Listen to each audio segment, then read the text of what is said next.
everybody, and welcome to this joint event with the RDLC and PGC, who are brilliant, and I will talk more about them in a second.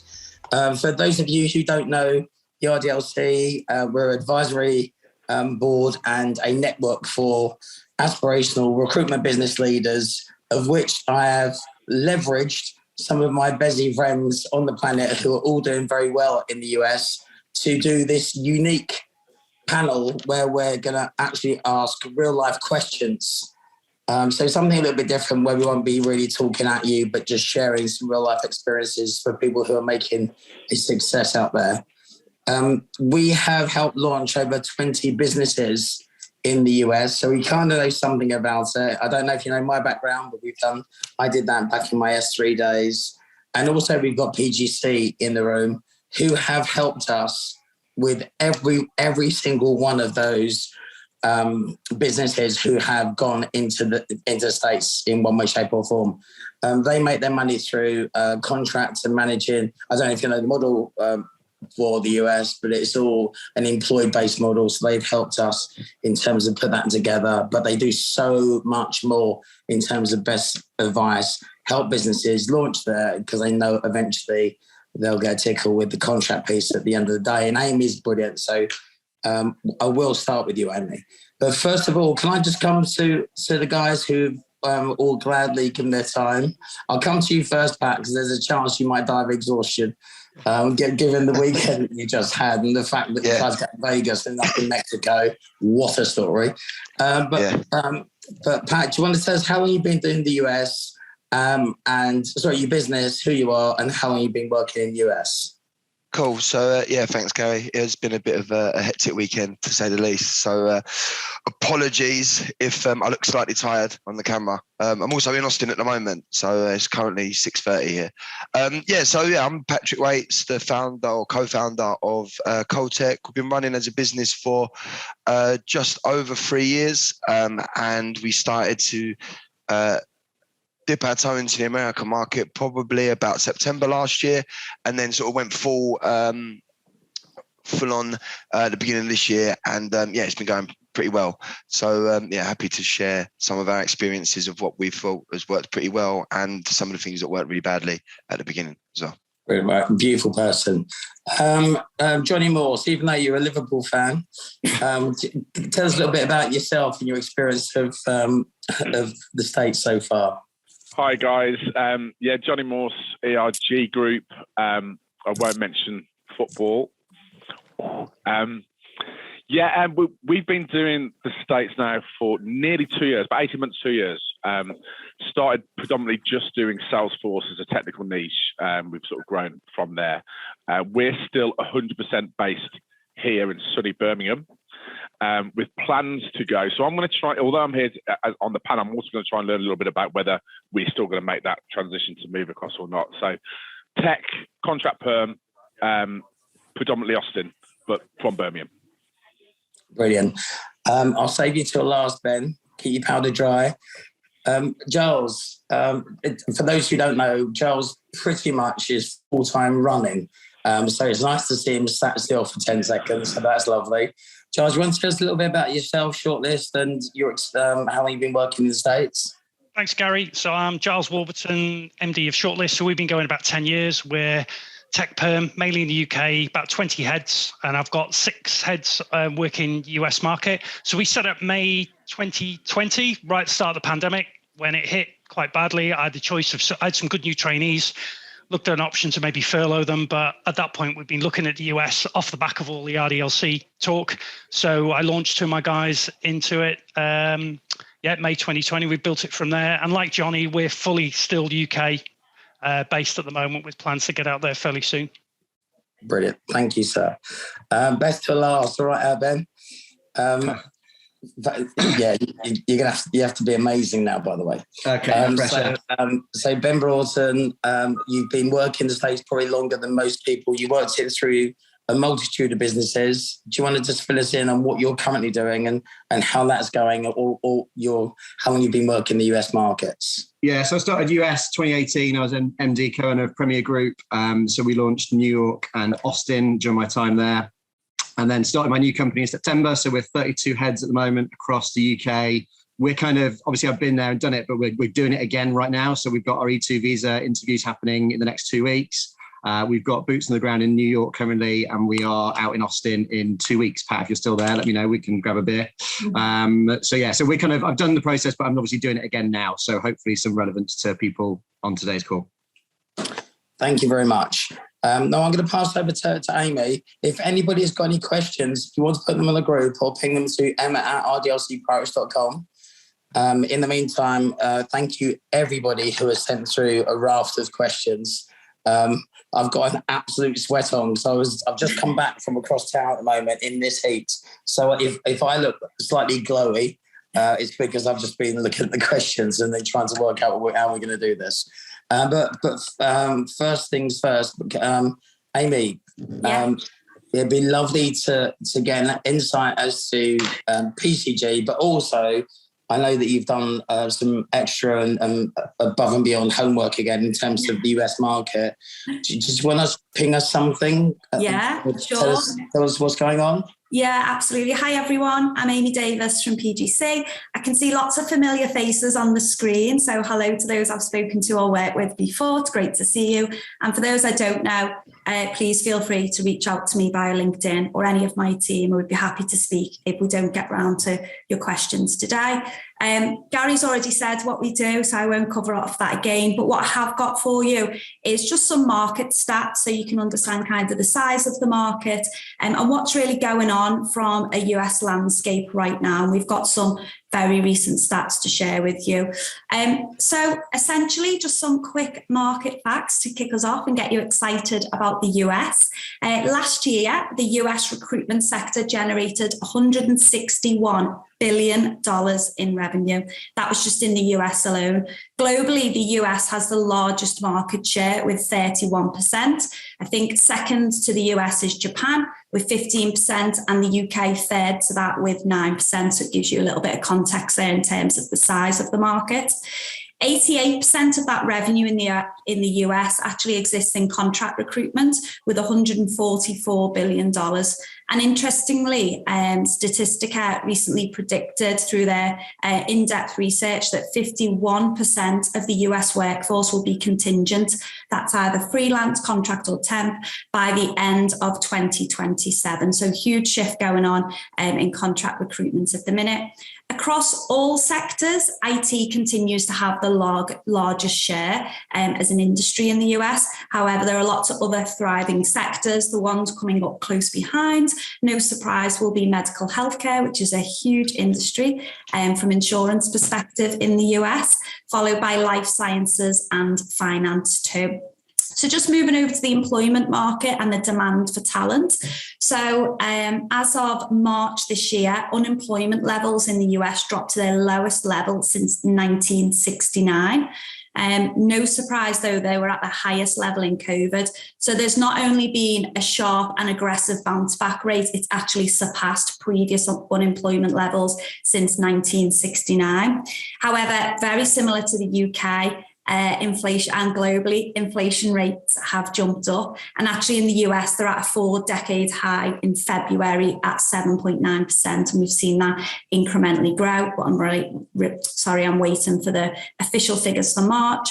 And really that increased, the rise the increase of living costs and the inflation rates has really spurred a tidal wave of US workers either expecting pay rises to combat the extra cost of living or looking elsewhere. And actually Insight Global completed their survey earlier this year and found that 66% of US workers are considering looking elsewhere if employers don't comply with a pay rise.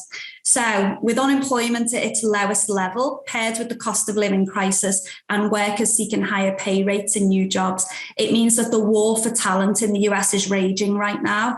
And as a result, it sees the demand for recruiters to fill this gap at its highest level we've certainly ever seen in our 20-year history in the US market. Not to mention the value that this is driving in recruiter markups and margins, where for markups, we've seen averages of 25% in perm and 30% as a minimum in contract.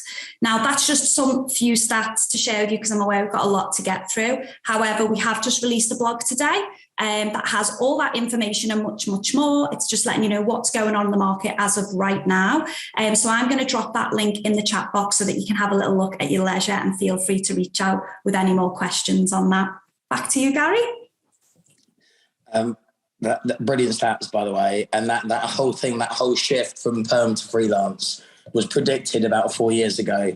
And businesses who can be agile enough to be contract first are the ones who are making the most money with this. So just be thoughtful of that. Can I just ask the panel if it's for each one of you, is there something that you would advise, one golden rule, be it it's a to do or a not to do? What would that one thing be before we get into some of these sort of deeper questions? So can I ask you, Pat, first? The one thing that we did really well is get involved in the community and sort of embed ourselves and make go really, really relationship driven first. That's worked really, really well for us. And I suppose it's something that we didn't do, but we are doing now is just go contract first, like you mentioned, Gary, to be honest with you. We messed around with perm to start off with, but we've seen the contract market is really good in America. So I would say relationship driven business and contract first, definitely. Just before I move on to anyone else, would you say this whole methodology about being agnostic and just matching yourself to hyper growth organizations is a smarter move than aligning yourself to one niche? I don't know. I can't say the honest answer to that. We've worked quite well with, as I say, just working with these hyper growth businesses. Businesses are going through large rounds of investment, and just following the checkbook in that sense. Other businesses have done really, really well with just we only work in this lane. So I suppose there's two ways of going about it. I don't think one's better than the other. It's just whatever suits your business. I've never really been a niche type of person ever. So that's why it's probably worked better for us to just, as you say, follow the checkbook. But there's other businesses that we all know that are focused purely on one type of technology, for instance, and they're doing really, really well. So it can work either way, depending on what your business is set up for, I suppose. I do like the idea of being contract first. It's just the way forward, right? Yeah, 100%. Right. Johnny Ray, well, one top tip to do or to avoid?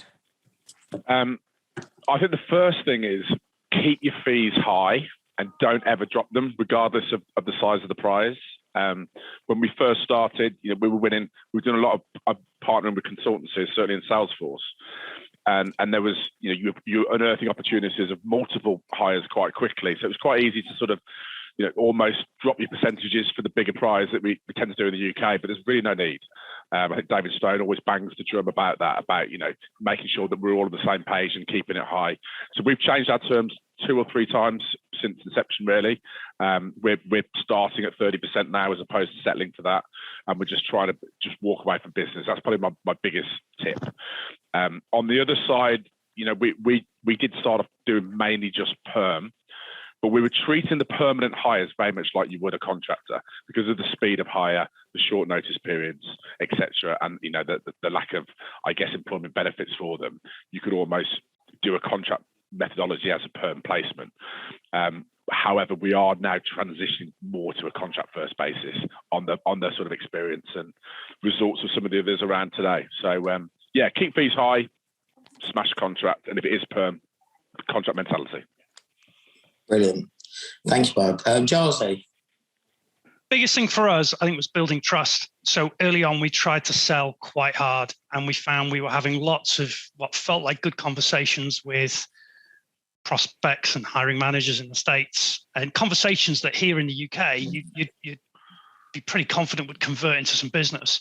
And we were just getting ghosted time and time again. And it took us a while to adapt to that. So we split our sales process into two. So we do an initial hooking call with a prospect, but then we set up a follow-on, what we call a talent planning meeting, where we get the right audience, the right decision makers. We pace it a bit more slowly. And that was a game changer for us, of slowing down our business development process a bit, really to build trust, sharing lots of data, market insight, that kind of stuff worked quite well. One thing that was interesting, one of the events we ran in Austin, where one of our competitors turned up, and we got talking to him after a few beers, and it was a US firm. And what they admitted was what the US firms are trying to do to compete with us, UK firms going over, is try and be more like what they think a UK firm should be, a very aggressive and very pushy. And so what I think some of the US competitors are doing is really overselling, getting on accounts, but then not delivering, and then just burning themselves. So that was a really interesting insight for us, that reinforced for us what we do with perm at the moment in the States is pace it, go for quality work and pace it and build good relationships. The customer base in the States do like having a bit of a chat. Yeah. And they will all tell you how important they are, and then suddenly it just goes very quiet and very cold. So I know that implicitly, yes, sir. Ben. Just to echo what Pat said around relationships, Pat and Giles, I think every time we've opened up in a new city or launched a new office in the US, we've always done a lot of launch dinners. So they cost you $2 or $3,000, a round table of 10, 15 CTOs, heads of talent, and just build your relationships off the back of those. But US people, real big relationship builders, so massive focus on that. And then the second point for me is just around culture. Obviously, it's the same with any, but if you're launching a new business in a different country, make sure the people you're taking over live and breathe your culture. So they're just ambassadors of your Quan when you're going over there, and just spreading the love as you grow and build your business out. Absolutely brilliant. The whole culture piece is massively important, as always overlooked. It was quite interesting that none of you mentioned targeting your recruiters, because one of the big bugbears that we've always had is, because of the fees are quite high, everybody then gets blown away by a recruiter doing 0.8 of a deal, but still doing 26 grand every month. Whereas if they were doing 2 deals, they're doing 60 grand. And I think most of the businesses that you guys are now targeting people on 2 deals, not revenue anymore. Is that fair? Is that fair to say? Yeah, totally. Our average deal value in the US is 28.5 grand versus the UK, which is 9.8. So for us, everyone's it's 2 deal target as a minimum. Brilliant. And the rest of you guys? Yeah, same. Yeah. Same. Right. Okay. Look, there's a couple of questions here which are a bit light touch. So this is a quick fire round. Okay. It says here, which are the best states to work in? It depends on your market, your sector, and the people and where they want to work. So I guess that depends on, there's so many moving parts, there isn't one, unless you tell me differently, Amy.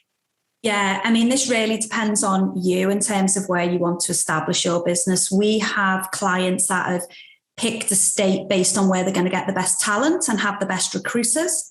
We've also got clients who pick states based on where the highest concentration of their target clients are.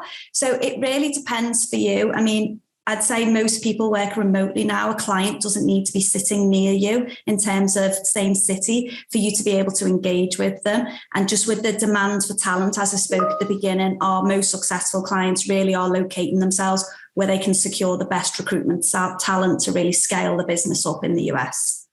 There's a caveat to that though, isn't there? Because at the moment you've got states like Miami, who are massively incentivizing people to set up their business there because of the tax breaks.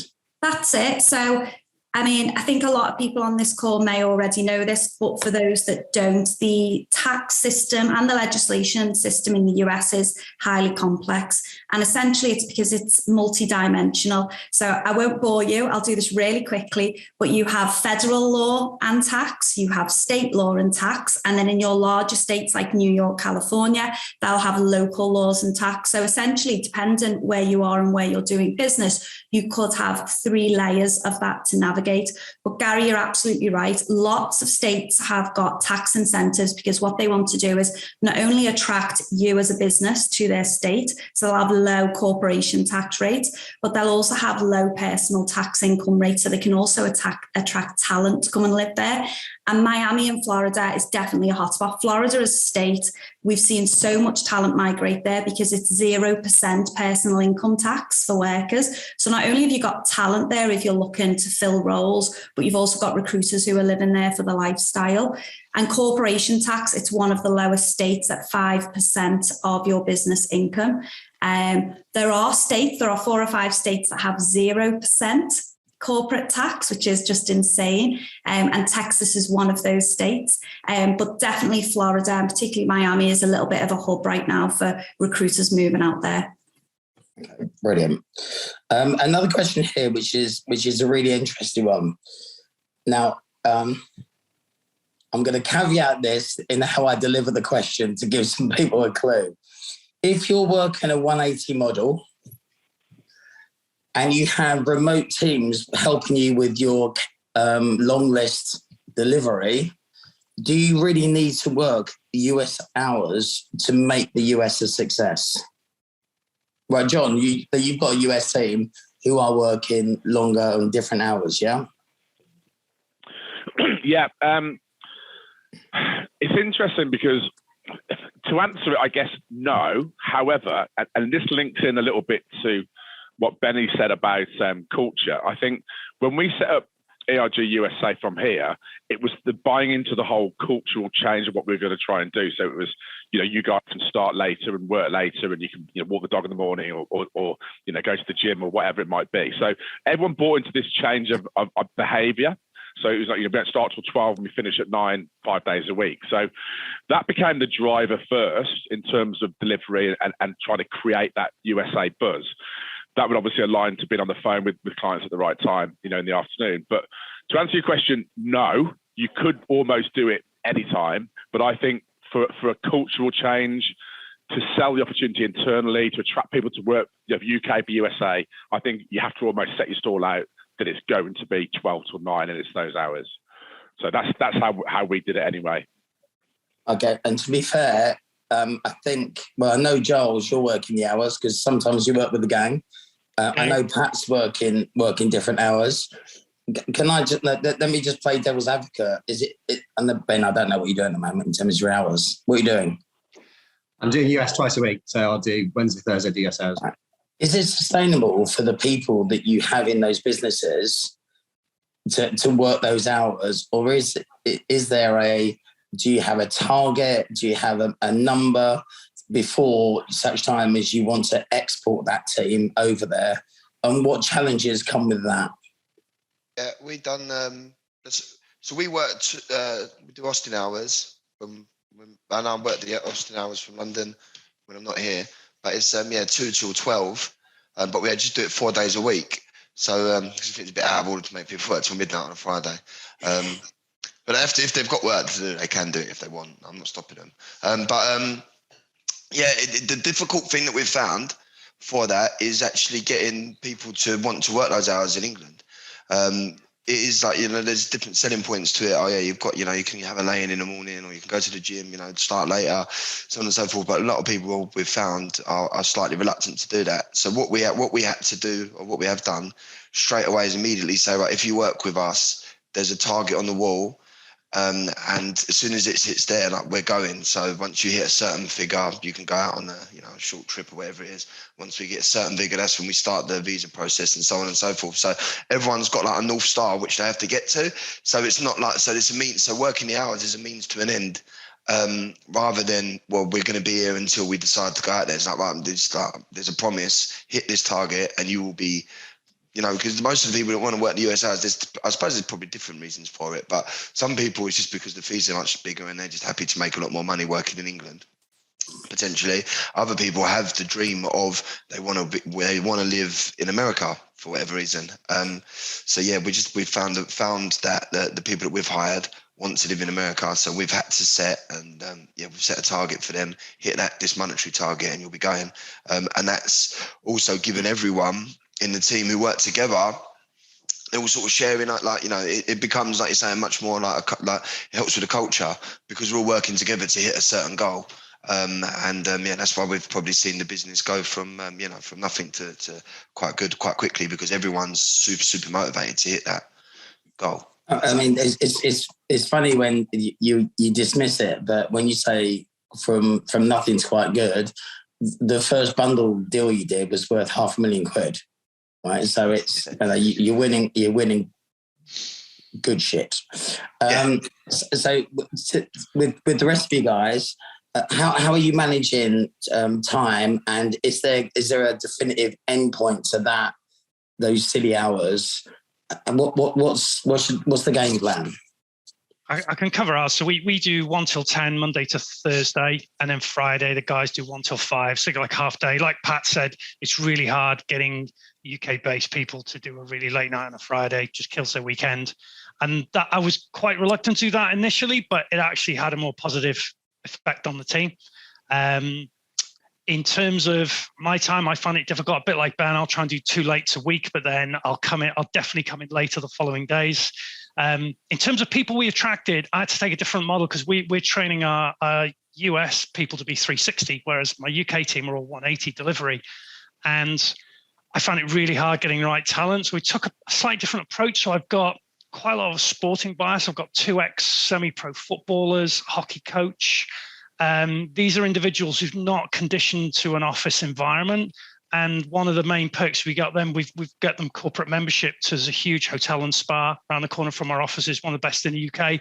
So they all go and train in the morning. They'll get up about 9:30, come do a couple of hours training and swimming, keeping their fitness up, and then they're in bright and breezy for 1 o'clock. So I've a very different profile of staff I've got for my US business based out of here.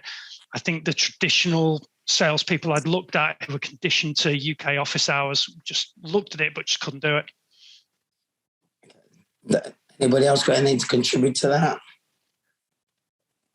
Just reiterate what Giles says. Yeah, Friday early finish for our guys. They've all, we're obviously going over there. They've got they have a monthly target. If they hit that, they get a flight out the following month. And then we're getting the entire team to relocate by August is the plan for us. So I personally don't think it's sustainable for a long time unless you're made of steel. Yeah. Gary? Yes. The only thing that I would add to that is a lot of people, when they start out in the US, they'll build their business from the UK, which is absolutely doable. And we've seen lots of people do that so successfully for a long time. But I think one thing to bear in mind is that as you're building out that business, build it as if you're eventually going to have a US entity and you're going to have a presence in the US, because you'll build it very differently and you'll build it more from a long-term strategic point of view. That means your recruitment, you're looking at people who would like to relocate to the US, because you're going to need to send your people over that've got your DNA print running through them that can go replicate what you've done in the UK and create that same office presence in the US. So even if you're in doubt that you're going to have a US presence, just build it like you're going to, because it's going to give you so many more long-term benefits. That's a dreamy comment. If everyone knows, I built the contract business at S3, and we launched every regional office and every international office from Computer Futures, which we ran. And you had to get to 50 contractors before you could relocate. So we used to get people rent a house. So if you look at the likes of Nicky Barker and Johnny Morse, rented a house in Manchester. They basically went to work in the Manchester office, learned how we did things, so that when we then exported them to Team Birmingham, they sounded like us, they looked like us, and we had the right working principle. And it really, really, really worked. John, do you want to put a bit of colour on that? Yeah, absolutely. It's funny, Giles, actually, because I might have got a job with you. So I was semi-pro football at the time. It was at Austin Ben, sales recruitment, got picked out. And then it was almost like a given, when JP, bless him, interviewed me, it was almost like, right, you're going to Manchester, here's the address, this is the date, excuse me. And it was non-negotiable. So I just had to, rock up on a Sunday after playing football, knock on the door. There was Barks and Simo and Jag, and it was brilliant. So imagine walking in on a Sunday night, and they've all got their day books out, writing their contractors out and who's available and what skill set and what location. So straight away, when you're new to that environment, you're walking in going, what are you guys doing? There was no, watching Last of the Summer Wine. Everyone was, grafting away, looking at their lineage of contractors' availability. So straight away, you're into this culture of it's cool to work on a Sunday and do your prep on a Sunday, as Gary always goes on about. And that was almost ingrained into or given to you straight away with that, my first day in Futures. So that was wicked for me. And then, spending 6-7 months up there, living and breathing the brand and living and breathing the culture. When we set Birmingham up, it was fairly easy because that was already part of our DNA and who we were as people. So yeah, that massively works for US, 100%. 100%. Yeah. Even if you're going to get US people as being part of your early team, bring them over here for 6 months, 3 months, whatever it takes to get them indoctrinated into the culture and then push them back out there so they do it our way. So that's the fun stuff. Should we just talk about the shit stuff? The pain and effort of incorporating, getting a bank account and being able to trade there, and then going through the pain of visas. Are there any tips that you guys could share with us? Because it's not easy, right? I mean, funny enough, our USA group has just been celebrating the fact that it's only taken 4 months to get someone a visa because it was taking so long recently.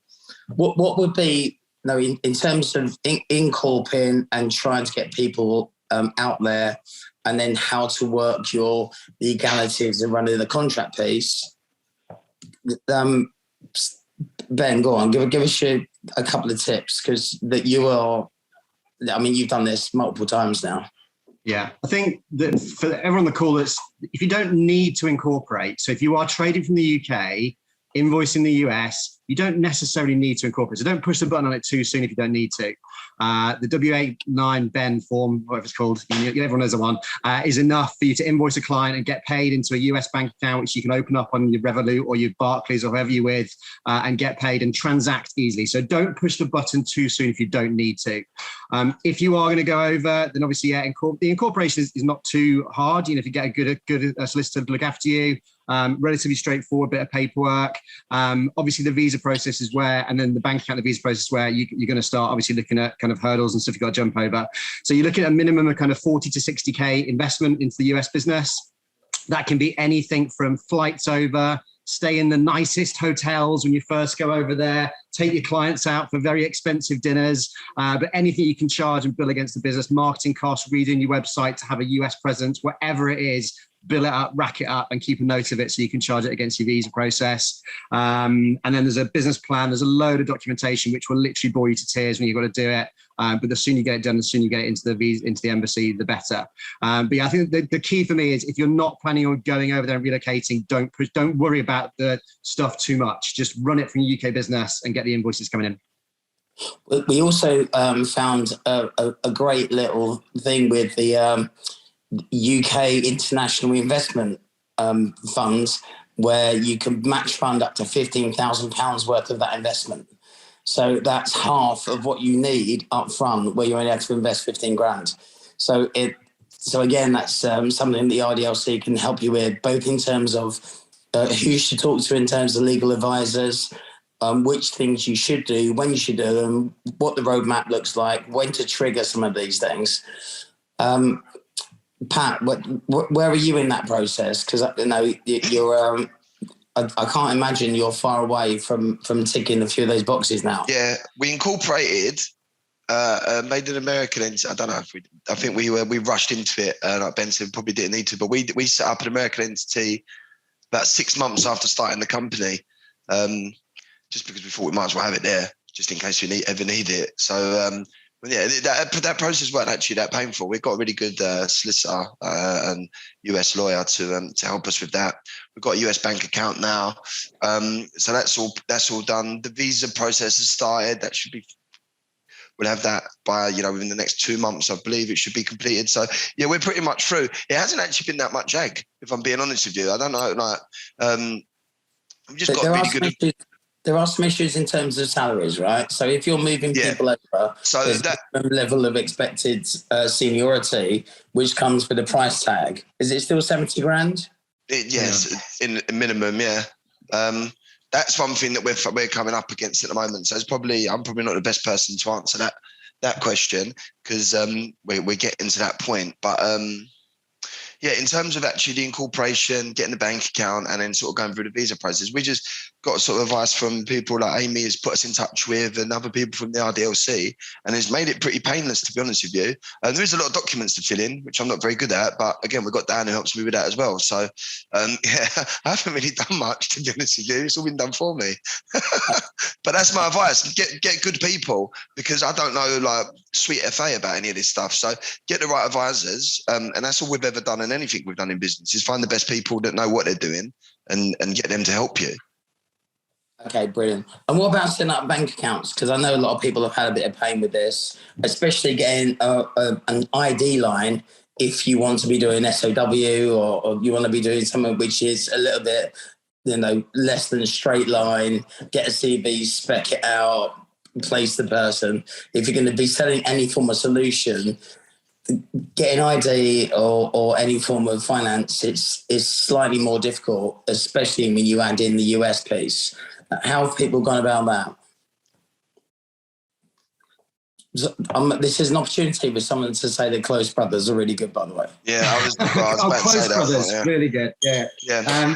We're to be fair, we've got a couple with PGC at the moment. PGC are great into the contract payroll and stuff like that, but we're using our own cash for the US stuff currently.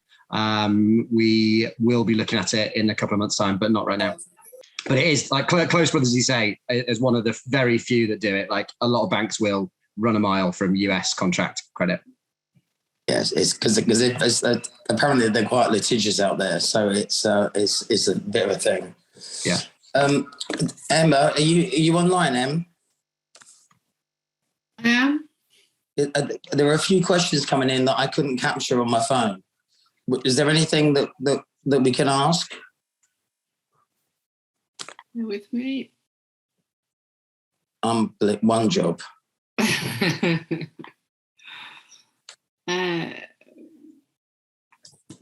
been a few about terms, business terms. Oh, okay. Yeah. Do you want me to pick that one up, Gary? Yes, please. Yeah, so we always recommend having separate terms for any business you do in the US. We always refer to kind of an attorney to look at this for you, particularly if you are running your US business through your UK entity. What you want to do at all costs is protect that UK entity from any harm that could be generated from the US market. As Gary joked before about the market being highly litigious, it's no joke how litigious it actually is. So you want to make sure that your terms are as tight as they can possibly be to protect your UK entity. And then when you move to a US entity, you'll just want to obviously update those terms to reflect that too. But literally, like Pat said, having really good people around you who are highly skilled and have the expertise in those different areas is so important. So highly, highly recommend that whenever you're starting to talk about deals with clients that are in the US, you're going to be placing workers in the US, the first thing you need to do is get your terms in order. So we like Dusty as well. So if anyone knows John Miller, he basically started to work for me in my business protection unit. He's not a lawyer, but he has got the best set of terms for both UK, Europe, and the US. And he can do something and bespoke it on your behalf, and then just basically throw it under the nose of a lawyer in the States. And that's good enough. And it will save you a lot of cash doing it that way, as opposed to asking someone to set you up a set of terms.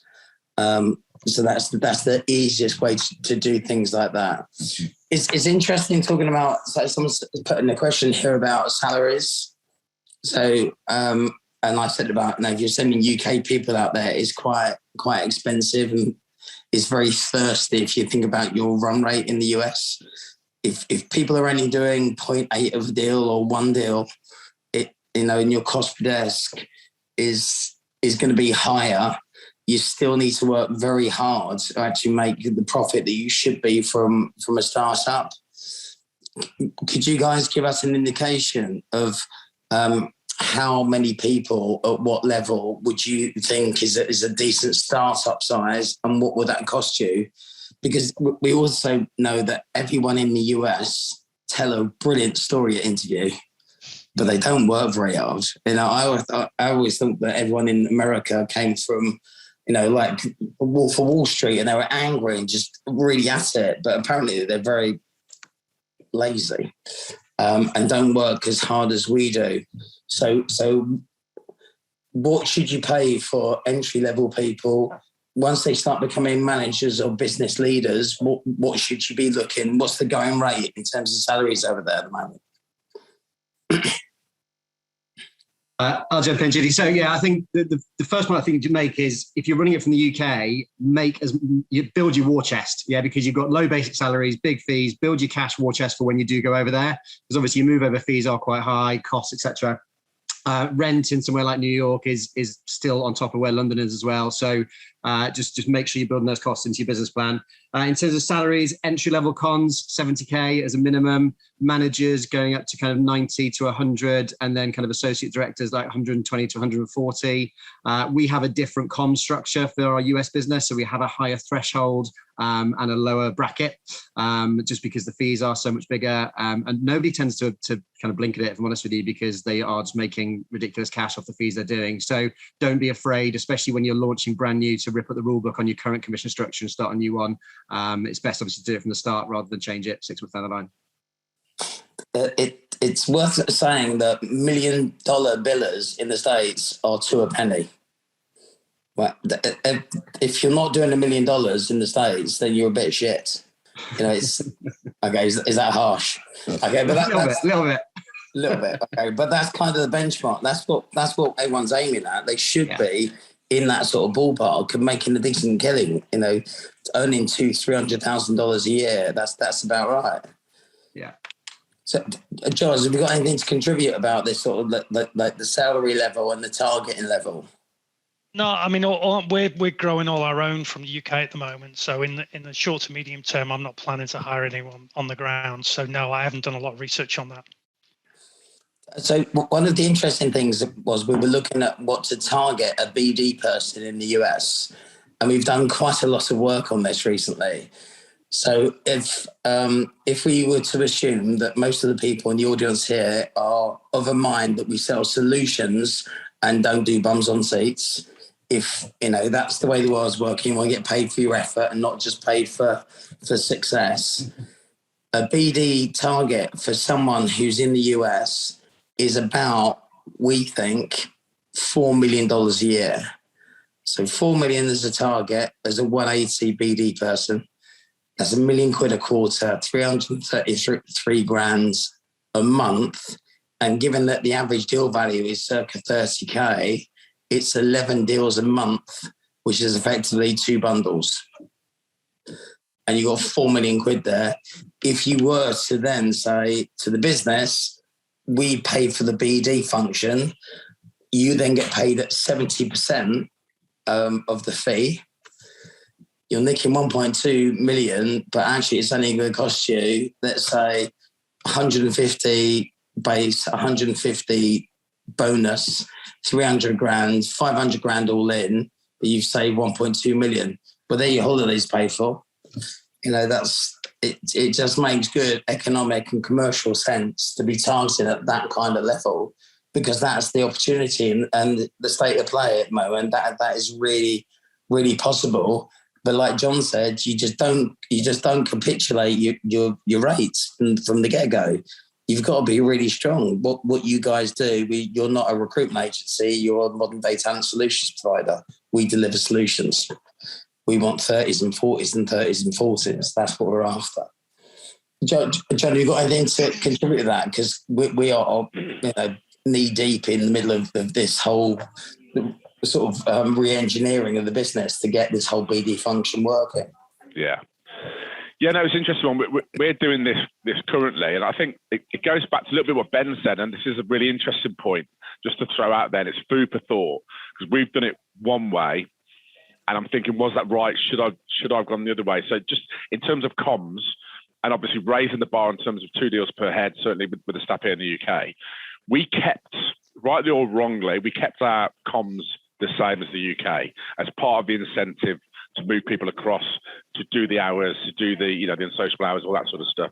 Certainly on those who didn't want to move out to America, be part of that dream. So we went down the route of keeping our comms the same.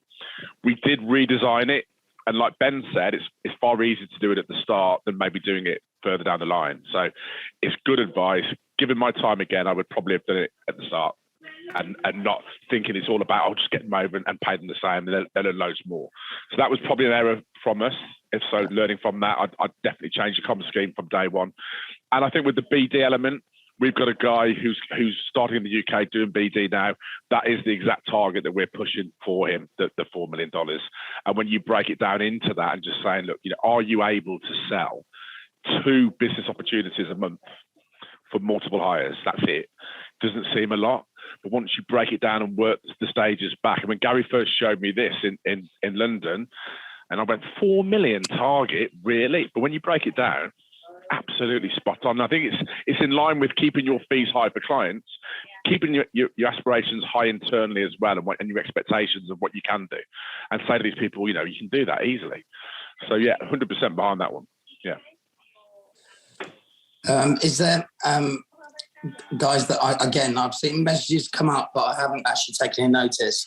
Are there 1 or 2 more questions we can do? We've got messages around candidate sourcing. How to go about candidate sourcing in the US? LinkedIn Recruiter. Nothing else. Literally nothing else. Don't waste your money on job boards. It's all LinkedIn Recruiter. Yeah, agree. Okay. What about Dice? Because everyone keeps crap. About. All right. Don't bother. Emails. Well, I've got a little soft spot for Dice, given that they bought the IT job board, which I started. It's like, all right, thanks for breaking my heart. Anything else? We have, do you need intermediaries to bill for perm if you're working from the UK? No, it's not like Switzerland. No, you can go direct. Okay. What do you do with effective US billers who don't want to relocate over there? Put them in a cupboard and give them a steak once a month. Take the revenue. Well, with that, we're almost, I mean, Sarah just walked past here and she probably fits into that. But we're almost looking at a bit of a hybrid model here. So we want to make it good so you can actually, if you really want to stay in the UK and you've got commitments, you've got ties, we've got a couple of people here who've got family commitments, there's no way that they could move at this time. And that's okay as well. So we're just looking at creating a hub where you'll always have a UK presence, and they'll always have people here certainly moving across within the business and learning the ropes. But they don't necessarily have to go.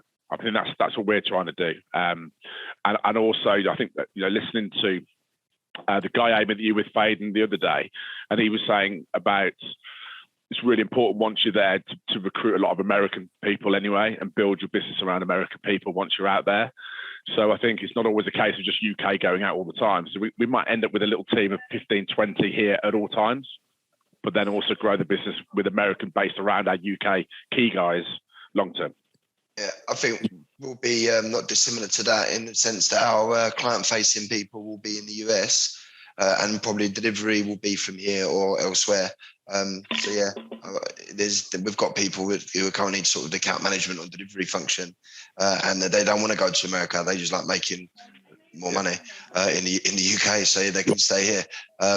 As Gary said, just lock them in a cupboard and just say that's it. Well, Pat, you've actually. I'm going to blow smoke up your arse. The way you've gone about building out your US team is absolutely brilliant.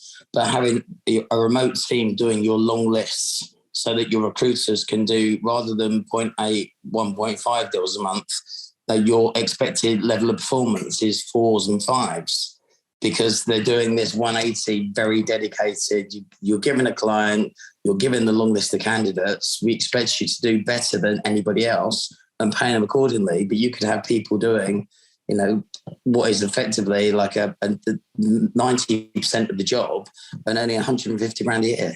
That's genius. Yeah, it's really smart. Love that. Cheers, mate. Well, you've got an amazing advisor. I just don't know where you get these ideas from. Is there anything else that you guys as the panel think that we haven't covered, which would be a great top tip for anyone who's thinking about this stuff? Commission structures has just been asked about in the chat. Josie, I know that have you been speaking to Carl recently? I'm going through it with Carl at the moment, and we're not quite there. It's proved to be a lot more painful. And a bit like Johnny was saying, I applied the same UK and US one initially, but that's not worked that well. So we're looking at changing that completely, because our average fee is now up to about 29,000 in the US. So that's just blown apart our current comp structure. So for those who don't know, we're talking about Carl Jones at Conquest, who is Mr. Commission Scheme, has got a great app that sits and talks about the value of the next deal. And he pretty much knows every comms plan that there is on the face of the earth. So he's a brilliant foil in terms of putting this stuff together. But again, I think it's got to be based on number of deals. And if you're not doing twos, then you shouldn't be paid full comps just because you're making a lot of money per deal. So we need to think about that, because cost per desk is quite expensive running a US operation. But if somebody wanted to dig into the detail on that, I'm more than willing to pick up the phone and give you some ideas about that stuff. Gary, I was going to say one thing we found is interesting, a theme that keeps coming up again with the new clients we're bringing on is our US competitors on the ground in the US mostly seem to be generalists, and they're trying to do a bit of everything, and they're poor at, say for us with tech, they're really poor at it, they're average at it, so they're not that difficult to beat. So that's one thing I'd say to particularly those of you running tech firms. It's easier than you think to compete, because the quality of the US firms you're up against is pretty poor. They're not great. And selling in time, one of the angles we seem to win on is where we're up against other agencies that are doing anything from warehousing staff to lead developers to all sorts. And we just go in very, very focused. And the local US clients seem to love that. Well, it's quite interesting, and it kind of reflects the estate agency model of realtors, where they put cheesy smiles on people's front lawns if they're trying to sell a house. They own a street, they don't own anything else. So you've got either these mom and pop businesses who have got one account and try to do everything from drivers to CFOs, or you've got these monolithic businesses who move. There are icebergs. They're icebergs who are moving faster than some of these businesses in terms of their working process. That's why it's such a raw and open opportunity for UK businesses to smash it. Brilliant. Right, John, go on. Final word from you, sir. Well, I just think, from our side, have fun, enjoy it. I wish I'd have done it earlier. I wish I'd have done it from day one. Ben will probably echo that when you're talking about average fees, and you look at you look at all the effort and the work and the KPI analysis and all the things you have to do to get your 2 deals in the UK or wherever you're based, and you're replicating that and making 4 times the amount. Absolutely smash it, enjoy it, have fun. I think one thing we're really proud of, and how we've tried to do it, is to not hide behind the fact that we're British, we're from the UK, we're based here, we're proud of that, and telling our story that we're aware that the challenges you face are the standard of recruitment people out there, and we're going to bring all the expertise and the knowledge and the skill set that we've got from a really tough market where it is overpopulated, and we're delivering that to you. So don't be afraid to stand up and be proud of who you are, what you're all about, and deliver something special, because 9 times out of 10, as Giles said, you will smash the competition and have fun, enjoy it. I'm loving it. Well, look, we are the best recruitment sector in the world, and we work in the most competitive environment in the world, and all of us are thriving in it. So, there's a reason for that. We're just fucking better. Pat. And use PGC because they're brilliant. I had to say that, Aim. 100%. Pat, massively helpful to us. No, I'm going to get everyone to do a final word. Pat, say something. I see some people ask about is it better to focus on the state? That's what we're like, or like one particular area. Obviously, America's massive, so trying to spread yourself too thin could be quite intimidating. So I think we focused on Austin to start off with. So I think having one point of one place to focus on is important, because otherwise you could get lost in the size of the states. So that's my biggest piece of advice. And like John said, just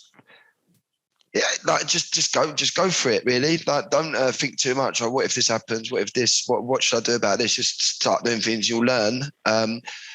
as you go, like you do in any type of like when you all first started in the UK or in Germany or wherever else. You just got to just go for it, I suppose. So that's what I did. Started on my own in an office, working till midnight, and then it just grew from there. So just go for it. Don't get lost in Austin. Love that. Yeah. Why did the tiger get lost in the jungle? Because jungle is massive. Charlesy. Get the right tech and tools up front. Don't skimp on tools. So LinkedIn Recruiter is where the bulky candidates are going to come from. Zoom Info is a biggie. It's now rebranded as Talent OS and Engage are the two parts of Zoom Info. It's quite expensive. I think we pay about £12,000 to £13,000 for licenses a year for my team of 6, but it's really good. And that's competing with LinkedIn now with what they're doing. So you can pretty much source any candidate in the US, any contact in the US on Zoom Info. And they've got an Engage, it's called Engage now, where it'll do, for those of you who are familiar with Sourcewell, do multi-stage email journeys out. So that's been a game changer for us. So LinkedIn Recruiter, absolute must. LinkedIn job slots do work for some areas. So we've just done a $50,000 deal off a LinkedIn job application, turn it around in 4 days, which was a bit of a change. So there are some categories that work really, really well with job slots. They're about £1,000 a slot per year, I think. And PitchBook. So I know, Pat, you're a big fan of PitchBook as well. Again, it's not cheap. You're about, I think, thanks to Pat, we got a sharp deal. I think paid about £18,000 per year for the PitchBook license, but that gets you access to all funding and investment for all companies. It's global, but you can really drill down on a city in the US and see who's had funding in the last 12 months. So in terms of narrowing and really supercharging your BD, that's key. So Talent OS, it's called Zoom Info. You've got to have that from my side, and look at PitchBook. Looks like a very expensive option, but it's worth it. It'll save you a lot of time on your BD. So get the right tech. And RDLC have been really good, because I'll be honest, if I hadn't been part of the RDLC, I probably wouldn't have had the confidence to invest that amount in that tooling. I would have probably tried to wing it other ways. So yeah, it looks like a lot to spend up front. You're looking at probably £30,000 worth, maybe £40,000 worth of licensing to get going, but you need to do it. Thank you for the plug. Much appreciated, sir. And also, if you want to learn how to do proxy outbound messaging, there's nothing that Giles doesn't know about Russian proxies. And I have to say that slowly, Russian proxies. Ben, look, you get the final word, my love. Okay, thanks, buddy. I think if you're not doing it, you're mad. Don't be scared. Don't be afraid. Just pick up the phone and start doing it tomorrow. The invoices, average invoices, 2-week notice periods. It's in the candidate short market. You want the candidate starting straight away. It's just beautiful. It's beautiful business. Get involved in it. I think just insurance is a key one when you're going over there. Make sure you're insured properly. Kingsbridge, Gary? Yeah. Yeah. Kingsbridge, we're with Kingsbridge, do great deals. Make sure you're insured. You know, the legalities, the places you can go wrong in the US, you want to make sure you've got protection. If you're moving people over there, make sure your relocation packages are good. Make sure you're looking after people. Somebody going from the UK to the US, brand new, they need to learn how to build credit. They need to learn how to rent an apartment, all this kind of stuff. Make sure you're doing your research on that. For payroll of US people, to start with, Gusto is a recommendation from my side in terms of kind of actually paying your own staff based in the US. They have been very good for us. And yeah, that's it. Do it. You'd be mad not to do it. Mad. I love you. Amy, thank you for putting this together. I'll let you sign off. Yeah, I mean, there's been so many insights today, but if I could just leave you with a couple of things. First thing I would say is the States is huge. Everyone talks about, bigger market, bigger margins, but start small. Be really focused and strategic with what location you're going for, the type of client you're going for, what your solution is, and how you're different from the competition around you. Don't get distracted by the bright lights. Just keep focused and stay in your lane. And once you've nailed that, then you can move out into different verticals, or you can expand into different states. But a lot of people get distracted and spread themselves too thinly.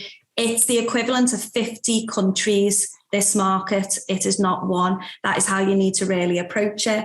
And I think the second thing that stood out for me today, just more on a relational side, is just to surround yourself with good people that can support you. And particularly, lots of clients will ask me, well, what are other recruiters doing? How have they done it?